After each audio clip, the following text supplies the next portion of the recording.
एक तीन पाच मेढा पंचवीसाचा 36 तत्वाचा मूळ हरी.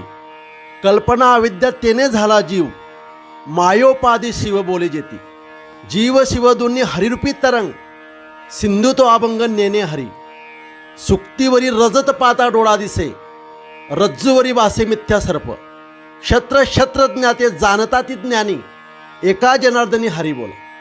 श्री संत एकनाथ महाराज अभंगाच्या प्रथम चरणात सांगतात, एक तीन पाच मेढा पंचवीसाचा 36 तत्वाचा मूळ हरी.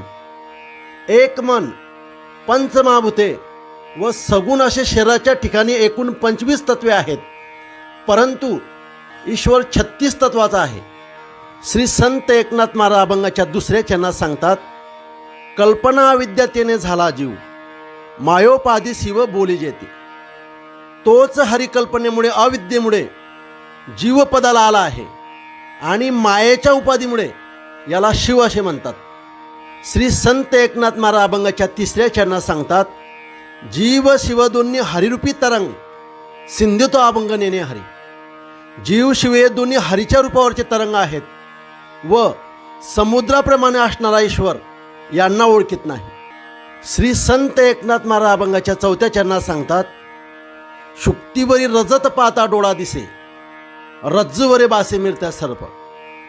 सुक्तीवर जसे रूपे दिसते किंवा दोरीवर मिथ्या सर्प दिसतो, त्याप्रमाणे श्री संत एकनाथ महाराज अभंगाच्या पाचव्या चरणात सांगतात, क्षत्र क्षत्रज्ञाते जाणता ती ज्ञानी, एका जनार्दनी हरी बोला. त्याप्रमाणे क्षत्रज्ञानाला ज्ञानी लोक ओळखतात, म्हणून श्री एकनाथ महाराज म्हणतात, हरी बोलावे.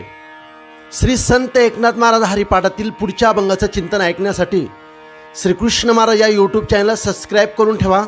असेच पुढील अभंगाचे चिंतन तुम्हाला ऐकायला मिळतील. रामकृष्ण हरी.